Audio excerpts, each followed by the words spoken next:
Jangan lupa like, share, comment, and subscribe. Thank you. Terima kasih saudara. Gadis berumur 10 tahun ini sedang melakukan operasi. Saat itu pilot tiba-tiba pingsan.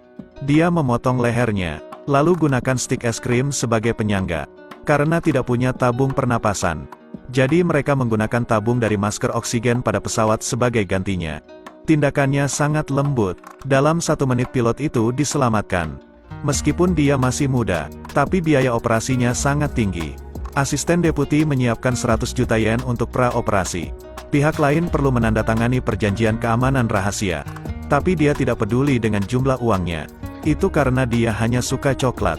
Setelah mendapat izin dari pramugari, dia mengambil coklat dan memasukkannya ke dalam tas. Gadis itu bernama Lily. Karena dipengaruhi oleh orang tuanya, Lily menjadi sangat tertarik dengan kedokteran. Sebagai seorang anak dia belajar lebih giat. Saat berusia 8 tahun Lily sudah bisa memanipulasi dan mahir dalam simulasi bedah. Tapi sebuah ledakan merenggut nyawa orang tuanya. Ledakan ini terjadi akibat kebocoran gas. Tetapi ini adalah pembunuhan berencana beberapa waktu yang lalu.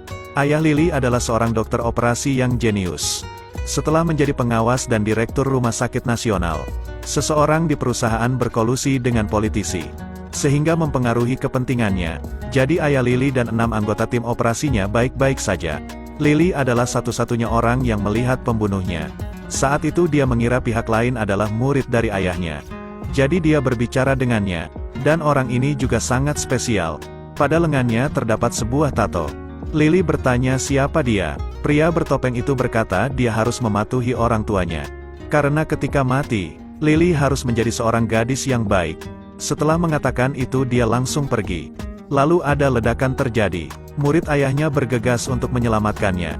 Meskipun keduanya sudah melarikan diri. Tapi ledakan itu menimbulkan kerusakan serius di tangan kanannya. Lalu dia menjadi asisten Lily sebagai dokter. Dan itu untuk menemukan siapa pembunuh keluarga Lily. Hari itu ketika keduanya kembali ke Jepang. Mereka telah menerima otorisasi ekstraksi bedah. Tapi setelah diobati sepanjang malam, hari berikutnya orang ini jatuh koma. Orang itu adalah seorang kandidat untuk posisi presiden. Karena itu asisten menghubungi dokter Lily. Tapi dia tidak bertanya tentang penyakitnya. Dia langsung menyuruh pihak lain menyiapkan 100 juta yen. Karena meskipun operasi tidak sulit, tapi dia harus mempersiapkan 100 juta dan menandatangani perjanjian untuk tidak mengungkapkan informasi. Dan siapkan coklat secukupnya untuk dokter Lily. Terlepas dari amanatnya, bagaimanapun juga dia harus setuju. Tetapi operasi membutuhkan koordinasi dan kerjasama dari banyak pihak. Jadi dia mulai membentuk tim dokter bawah tanahnya sendiri. Tetapi orang-orang profesional ini bersembunyi di semua kelas sosial. Pasien ini mengalami pendarahan otak. Perlu sayatan yang di sekitar gyrus lateral. Mungkin 7 mm. Jika operasi gagal, maka itu akan mempengaruhi otak. Tapi otak itu dikelilingi oleh sirkuit darah. Pembuluh darah harus dihindari. Celah di tengah adalah gulungan otak lateral. Dan sekarang tidak ada yang bisa melakukannya. Rapi melihat lengannya yang lumpuh, semua orang merasa curiga dengan identitasnya. Kemudian mereka akan berangkat pada malam hari. Lalu mengambil kesempatan ketika rumah sakit tidak ada orang. Direktur berkata bahwa dia hanya meminjam tempat. Bahkan jika gagal, dia tidak akan bertanggung jawab. Lalu dia mengeluarkan perjanjian kerahasiaan dan minta mereka untuk menandatangani. Setelah mendapatkan 100 juta, mereka akan bekerja di ruang operasi. Setelah persiapan selesai, mereka menunggu perintah untuk memulai operasi. Pada saat ini, Lily masuk ke ruang operasi. Semua orang menjadi sangat panik. Ini sangat sulit untuk dipahami. Apa lisensi dokternya? Apa yang dia lakukan di sini? Dia hanya seorang anak kecil. Tapi Lily sangat acuh tak acuh. Kemudian Lily memberitahu bahwa hidup manusia hanya sekali. Saat ini semua orang masih berdiri tanpa tindakan apapun. Tapi ketika Lily membutuhkan pisau bedah, tidak ada yang berani memberikannya kepadanya. Lily langsung memarahi mereka.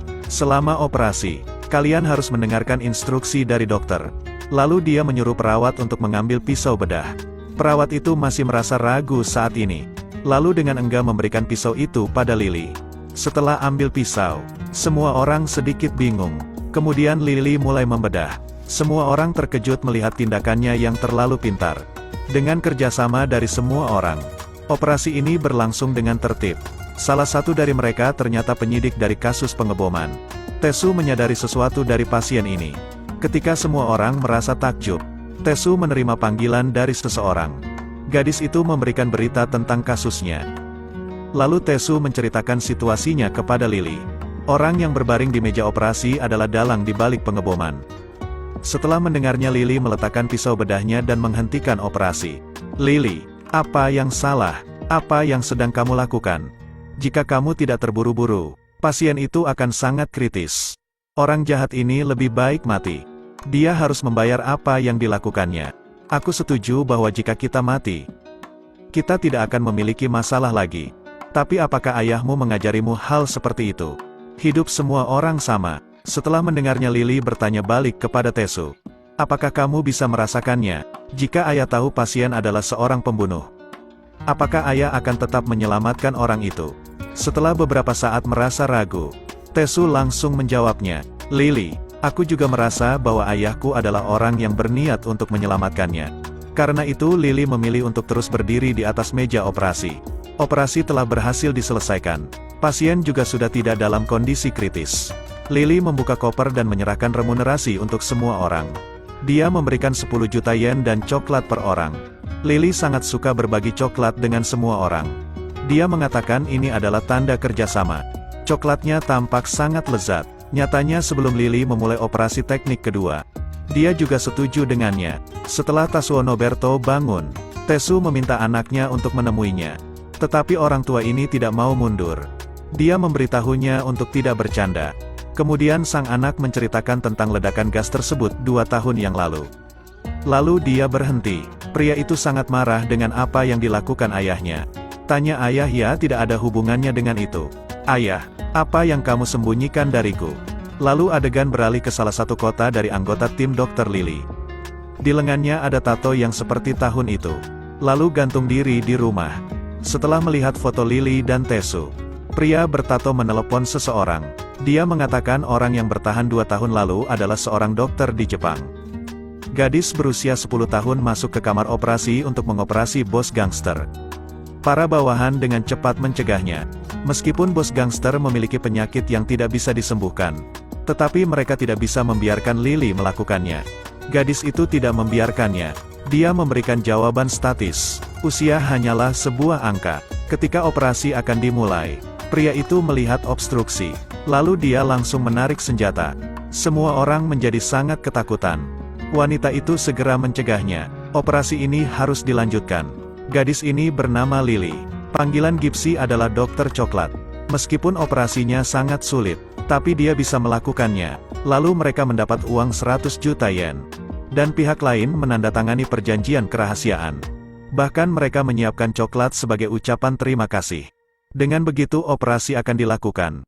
Namun ketika operasi dimulai, di luar ruangan terdengar suara tembakan. Seorang pria keluar dari mobil. Dia tidak berkata apa-apa dan langsung menembaki mereka. Sekarang Lily sedang menjalani operasi. Tapi situasi saat ini sangat bahaya. Tetapi Lily terus melakukan operasi.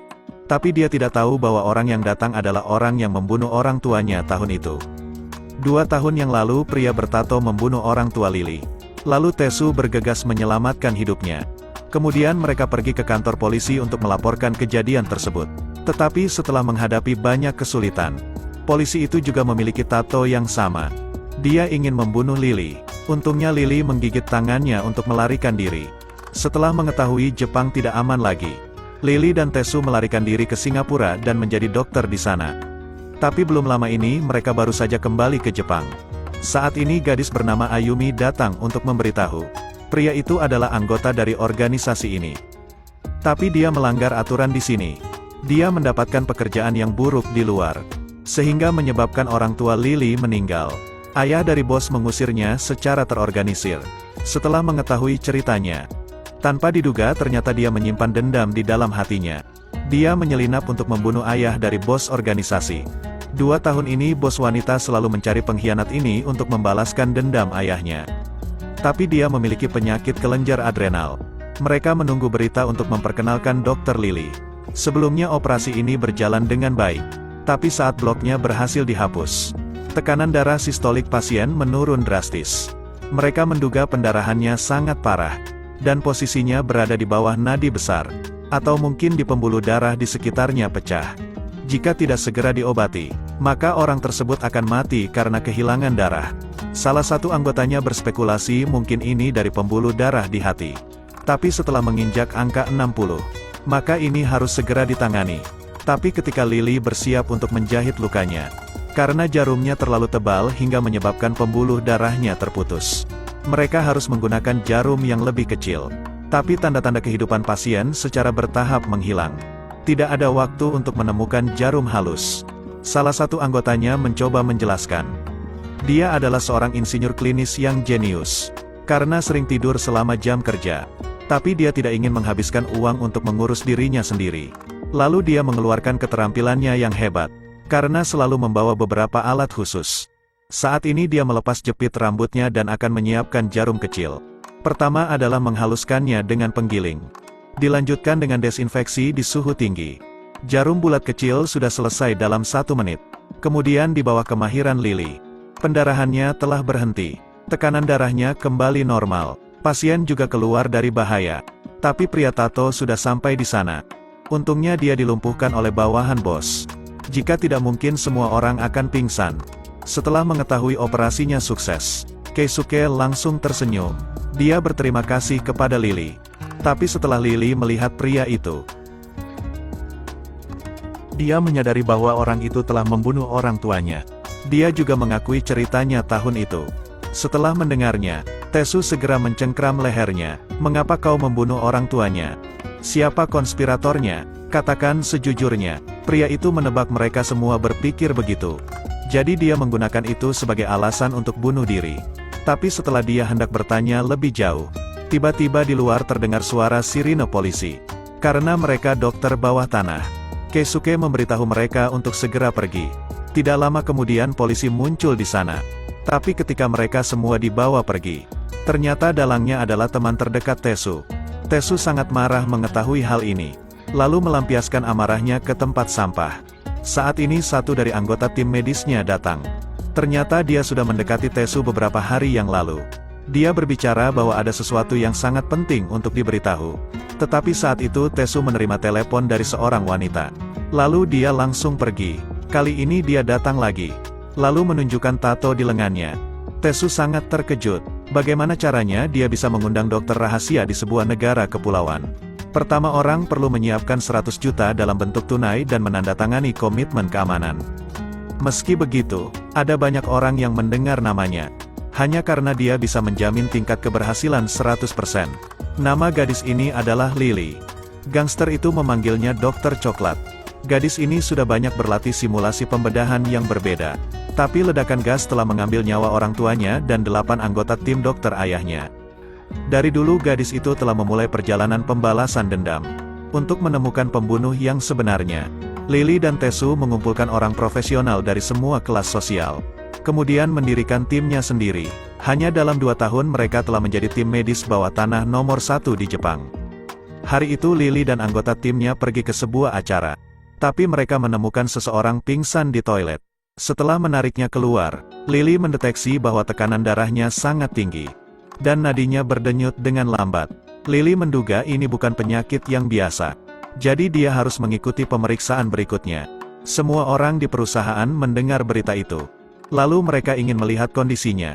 Jangan sentuh dia, jangan bergerak, kalian pergilah dari toilet. Kemudian anggota timnya mengingatkan Lily bahwa dia tidak bisa bertindak seperti dokter. Tetapi Lily mengatakan bahwa pria ini kemungkinan menderita neuroma pendengaran indera di otak. Jadi dia mengalami hidrosefalus saat ini. Setelah tahu bahwa ambulans akan datang dalam 20 menit, Lily berkata itu terlalu lama. Karena itu dia akan menjalani operasi untuknya. Dia segera menghentikan Lily, karena jika identitasnya terungkap, maka dia akan menimbulkan masalah yang sangat serius. Anggota yang lain juga mengatakan Lily belum mendapat kepercayaan di sini. Lily menyuruh mereka untuk menelepon Tesu. Tapi sekarang Tesu juga sedang mengejar pembunuh. Dan sebenarnya tidak ada panggilan telepon untuknya. Ternyata anggota dari tim medis juga memiliki tato seperti pembunuh. Tapi tato milik orang yang tertangkap hanyalah stiker saja. Tesu dan reporter hendak mengikuti alamatnya, lalu mencari toko dari stiker tato ini. Pemiliknya berkata sekitar 2 tahun yang lalu. Banyak orang yang memintanya untuk mendapatkan tato ini. Mereka menyebut diri mereka sebagai perusak. Lalu Tesu bertanya apakah dia punya dokumen atau daftar pelanggannya. Pemilik toko memilikinya, tapi seseorang mengambilnya. Keisuke juga menghubungi juniornya. Dia mengatakan bahwa mereka mengambil daftar pelanggannya, karena dia ingin tahu jalannya dari pengkhianat. Tapi ketika mereka berada di pusat penahanan, pengkhianat itu bergegas untuk menyingkirkan daftar itu. Sekarang dia telah mengetahuinya. Tesu tidak bisa menyembunyikan kekecewaannya. Tapi ketika Tesu hendak pergi, ternyata pengkhianat itu mengikutinya. Dia memotret Tesu dan reporter itu. Setelah memprovokasinya dia segera lari. Tesu juga bergegas mengejarnya. Anggota timnya tidak bisa menghubungi Tesu. Lily mengatakan dia tidak bisa menunggu lebih lama lagi. Dia harus segera melakukan operasi. Perawat mencoba menyuruhnya untuk berhenti. Tapi Lily mengatakan bahwa dia hanya ingin menyelamatkannya. Tapi meskipun dia akan menjalani operasi, sekarang dia harus menghapus blok U. Karena tidak ada perangkat itu. Lily mengatakan mereka tidak akan memprosesnya. Masalahnya sekarang adalah pasien dengan ensefalopati kumulatif terlalu banyak, sehingga menyebabkan hidrosefalus di otak. Sekarang buktinya dapat distabilkan. Hanya dengan menarik cairan itu keluar, orang itu dapat diselamatkan. Jika semua orang membantu, dia juga dapat berurusan di sini. Lalu mendapatkan manajemen darurat. Kemudian mereka dengan enggan melakukannya. Anggota tim medisnya sangat profesional. Jika tidak memiliki perangkat, mereka akan menggunakan sesuatu yang tersedia. Bor listrik dan pipa penghisap bahkan kostumnya juga digunakan. Hanya dalam beberapa menit ruang operasi dibangun secara sederhana. Setelah semuanya sudah siap, Lily melihat pupil pasien sudah melebar. Sekarang dia sudah tidak bisa menunggu lebih lama lagi. Pada saat yang penting, ahli anestesi telah kembali, tetapi keakuratannya membuat semua orang terkejut. Jarum suntiknya baru saja dibeli. Lalu dia membuat anestesi khusus yang dapat digunakan untuk operasi. Tim medis ini sangat kecil, tapi mereka semua sangat ahli. Di sore hari Lily bersiap di posisinya. Dengan begitu operasi telah resmi dimulai. Lily membedah kepala pasien dengan cepat, lalu mengambil bor listrik dan bersiap untuk membuat lubang. Lalu perawat mengingatkan jika menyentuh otaknya sedikit saja akan merusak jaringannya. Dia merasa ragu terhadap Lily. Namun untuk dokter Lily ini bisa diselesaikan. Tingkat kesuksesannya mencapai 100%. Tidak ada operasi yang tidak mungkin selesai. Setelah mendengarkan suara bor listrik, semua orang di luar sangat gugup. Kemudian Lily memasukkan tabung hisap ke dalam ventrikel pasien, lalu mengekstraksi aliran darah otak ke dalam wadah. Suara aliran air pun terdengar. Akhirnya pria itu perlahan membuka matanya. Ketika semua orang berpikir bahwa semuanya berjalan dengan baik, pria itu tiba-tiba mengalami kejang yang hebat. Dan hanya dalam 10 detik Lily menebak di mana masalahnya. Alasannya adalah karena ada masalah dengan tekanan intrakranial. Jika tumornya terletak di dekat batang otak, maka penarikan cairan cerebrospinal yang berlebihan dapat menyeimbangkan tekanan di otak, sehingga menyebabkan penyempitan. Lily meminta semua orang untuk menyiapkan tabung injeksi. Cairan cerebrospinal baru saja ditarik keluar, dan sekarang perlu dipompa kembali. Benar saja, saat cairan cerebrospinal dipompa balik, kondisi pasien membaik, detak jantungnya juga kembali normal. Di sisi lain Tesu masih melakukan pengejaran. Pada titik ini dia lari ke rumah sakit. Dan rumah sakit ini adalah tempat ayah Lily bekerja 2 tahun yang lalu. Dia tidak tahu bahwa Lily sedang menjalani operasi mendesak. Semua teknik operasinya dibuat dan diatur sendiri. Karena khawatir identitas Lily akan terungkap. Jadi Tesu bergegas mencarinya. Tetapi mereka tidak tahu bahwa Lily telah melarikan diri sebelumnya. Saat berlari ke tempat kejadian, semua tim medisnya sedang makan coklat. Lalu Tesu bertanya tentang uang dan perjanjian kerahasiaan. Karena jika mengungkapkan identitasnya, tim medis tanpa lisensi ini akan ditangkap. Meski dimarahi dengan keras, Lily seharusnya tidak melakukan itu. Tapi dia juga tidak mau Lily hanya bekerja sebagai dokter bawah tanah. Hal berbahaya seperti itu seharusnya tidak dilakukan olehnya. Dia juga menyuruh Lily untuk tidak melakukan pekerjaan berbahaya seperti itu. Kemudian Tesu berbalik untuk pergi. Karena dia sudah kehilangan banyak orang yang dicintainya. Jadi Tesu tidak ingin hal buruk terjadi kepada Lily. Ketika Lily melihatnya pergi, dia segera mengejarnya. Malam itu Tesu menerima foto yang dikirim oleh wartawan. Foto itu menunjukkan sang pembunuh sedang bersama dokter dari rumah sakit Neptunus. Dokter ini adalah sahabat ayah Lily. Jadi hari berikutnya Tesu langsung pergi ke rumah dokter. Cerita pun berakhir. Terus ikuti Edelweiss Review untuk mendapatkan update cuplikan film berikutnya.